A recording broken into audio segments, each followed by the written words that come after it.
Hello दोस्तों, मैं अनामिका। आज हम जॉन मिल्टन की बायोग्राफी पढ़ेंगे और थोड़ा सा उनसे रिलेटेड कुछ इम्पॉर्टेंट पॉइंट्स देखेंगे। ठीक है दोस्तों, तो देर ना करते हुए हम जॉन मिल्टन की तरफ चलते हैं। जॉन मिल्टन का जन्म हुआ था दोस्तों 9 दिसंबर 1608 इन ब्रेड स्ट्रीट, लंदन। दोस्तों, इनका डेट ऑफ बर्थ भी एग्ज़ाम में पूछा जाता है, तो इनका डेट ऑफ बर्थ क्या है? 9 दिसंबर 1608। और दोस्तों, इनका डेथ जो हुआ था, अब मान लीजिए दिसंबर में पैदा हुए, लेकिन इनकी मृत्यु नवंबर में होती है। एक ट्रिक से हम याद कर सकते हैं कि एक महीने पहले ही मर जाते हैं। तो ये 8 नवंबर को 1674, 8 नवंबर 1674 को इनका डेथ होता है और इन्हें दफनाया जाता है दोस्तों सेंट गिल्स क्रिपल गेट में। ठीक है दोस्तों, इनकी डेथ का कारण क्या था दोस्तों? तो इनकी डेथ का जो कारण था वो गाउट था। गाउट नाम की एक बीमारी हो जाती है जिसके कारण इनका डेथ हो जाता है। ठीक है दोस्तों, आगे बढ़ते हैं हम। दोस्तों, ये ब्लाइंड हुए थे 1652 में और उस समय इनकी एज थी दोस्तों, उस समय इनकी एज थी 44। उस समय इनकी एज 44 थी। इनके फादर का नाम दोस्तों जॉन मिल्टन ही था।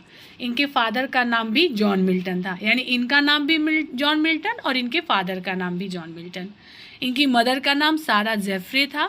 ठीक है दोस्तों, अब इस सबसे इम्पॉर्टेंट बात इनकी पर्सनल लाइफ से रिलेटेड। इनकी 3 शादियाँ हुई दोस्तों, इन्होंने 3 शादी की थी। तो 3 शादी की और इनकी पहली वाइफ का नाम था मेरी पावेल। क्या नाम था दोस्तों? मेरी पावेल, जो कि सिर्फ और सिर्फ 17 ईयर्स ओल्ड थी और उस समय मिल्टन की एज दोस्तों 34 ईयर थी।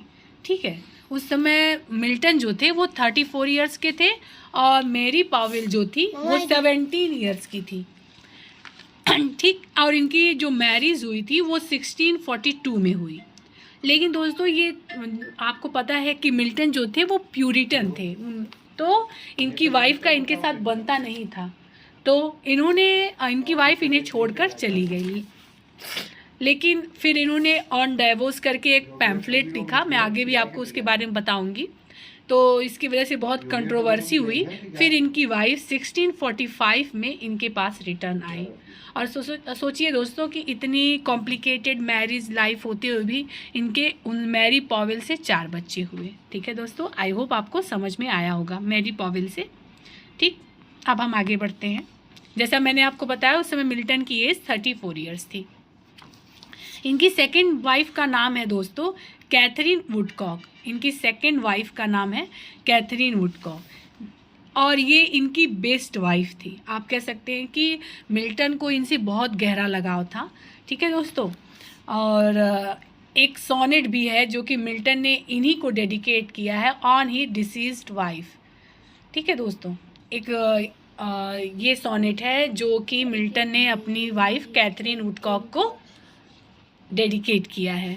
ठीक, आगे बढ़ते हैं दोस्तों हम। एलिजाबेथ मिंशल, इनकी थर्ड वाइफ का नाम था एलिजाबेथ मिंशल। ठीक, एलिजाबेथ मिंशल। और इन्होंने इनके लिए सैमसन एगनिस्ट, जो इनका एक क्लोजेट ड्रामा है 1671 में जब ये लिखा था इन्होंने, Samson agonist most important work है दोस्तों इनका, एक क्लोजेट ड्रामा है। आपको पता होगा कि क्लोजेट ड्रामा क्या होता है। क्लोजेट ड्रामा मतलब होता है वो ड्रामा जो परफॉर्म करने के लिए नहीं होता है, सिर्फ और सिर्फ रीड करने के लिए होता है। Not to perform, only for reading. Okay दोस्तों, तो उसमें जो कैरेक्टर थी डेलीला जो कैरेक्टर थी दोस्तों वो डेडिकेटेड है एलिजाबेथ मिंशल को। डेलीला जो कैरेक्टर है वो एलिजाबेथ मिंशल को क्या है दोस्तों? डेडिकेटेड है। तो इनकी पहली वाइफ मैरी पॉवेल पे इन्होंने पैम्पलेट्स लिखे जो डाइवोर्स पे था। सेकेंड वाइफ जो थी इनकी कैथरीन वुडकॉक, इनको इन्होंने सोनेट डेडिकेट किया जिसे ये बहुत प्यार करते थे। और थर्ड वाइफ जो थी एलिजाबेथ मिंशल, उनको इन्होंने सैमसन एगनिस्ट की एक मोस्ट इम्पॉर्टेंट कैरेक्टर, या आप कह सकते हैं हीरोइन दोस्तों, सैमसन एगनिस्ट की हीरोइन थी डेलीला, जो सैमसन एगनिस्ट की वाइफ थी, उस कैरेक्टर को डेडिकेट किया है एलिजाबेथ मिंशल को। ठीक है दोस्तों, आगे बढ़ते हैं हम। जॉन मिल्टन जॉन मिल्टन दोस्तों बिलोंग करते थे प्यूरिटन एज को, प्यूरिटन एज को बिलोंग करते थे दोस्तों। और प्यूरिटन एज माना जाता है 1649 से 1616। आपको पता है ना दोस्तों 1649 में क्या हुआ था, चार्ल्स फर्स्ट को एग्जीक्यूट किया गया था, चार्ल्स फर्स्ट को दोस्तों, ठीक है दोस्तों, चार्ल्स फर्स्ट को एग्जीक्यूट किया गया था। तो 1649 से 1660 तक प्यूरिटन एज माना जाता है दोस्तों। नेक्स्ट है belated Elizabeth poet, belated Elizabeth poet भी इन्हें कहा जाता है, किसे कहा जाता है दोस्तों, मिल्टन को, मिल्टन को बिलेटेड एलिजाबेथ पोएट कहा जाता है। मिल्टन को रिनेंसा लास्ट पोएट भी कहा जाता है। रिनेसेंस का लास्ट पोएट किसे कहा जाता है दोस्तों, तो वो मिल्टन को कहा जाता है।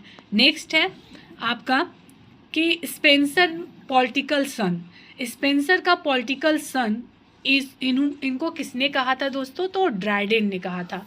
ये बहुत इंपॉर्टेंट है दोस्तों, हमेशा एग्जाम में ये सब पूछे जाने वाले क्वेश्चन है, मोस्ट इंपॉर्टेंट, जो कि मैं आपको बता रही हूँ वन लाइनर के माध्यम से। नहीं तो मैं इसको चाहूँ तो बहुत लेंदी खींच सकती हूँ, लेकिन ये आपको एक अच्छा खासा नोट्स तैयार करने में मदद कर सकते हैं, ठीक है दोस्तों।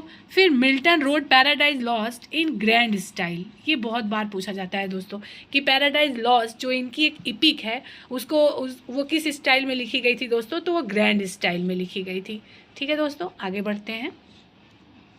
मिल्टन ने जो भी अपने सोनेट लिखे हैं दोस्तों वो पेट्रार्कन स्टाइल में है या इटालियन स्टाइल, दोनों सेम ही होता है। तो मिल्टन पेट्रार्क को फॉलो करते थे और मिल्टन को फॉलो करते थे वर्ड्सवर्थ। तो वर्ड्सवर्थ ने भी जो भी सोनेट लिखे हैं वो पेट्रार्कन स्टाइल में ही लिखे हैं, ठीक है दोस्तों। आगे बढ़ते हैं। मिल्टन, और ये तो बहुत इंपॉर्टेंट दोस्तों, मिल्टन का हॉरेशियन पीरियड या लॉस्ट ईयर क्या कहा जाता है, कौन सा था, मतलब कब से कब तक का था, तो 1632 से 1638 तक के पीरियड को मिल्टन का लॉस्ट ईयर कहा जाता था, हॉरेशियन पीरियड कहा जाता था। कहा जाता है कि इस समय तक मिल्टन जो थे वो अपने आप को बहुत ज़्यादा स्टडी, बहुत ज़्यादा इंटेलेक्चुअल चीज़ों में बिजी कर चुके थे, थोड़ा सा ये दुनिया से दूर कहीं थे, ठीक, मतलब अकेले रह रहे थे, ठीक। और लास्ट है दोस्तों हिज इंग्लिश पैम्पलेट्स। अगर पूछा जाए कि इनके इंग्लिश पैम्पलेट्स कितने हैं दोस्तों, तो 4 है, और इनका लैटिन कितना है, तो 21। तो इन्होंने लैटिन में 21 पैम्पलेट्स लिखे हैं और इंग्लिश में इन्होंने 4 पैम्पलेट्स लिखे हैं। तो आई होप दोस्तों आपको जॉन मिल्टन के बारे में ये सारी जानकारी जानकर अच्छी लगी होगी। Thank you so much.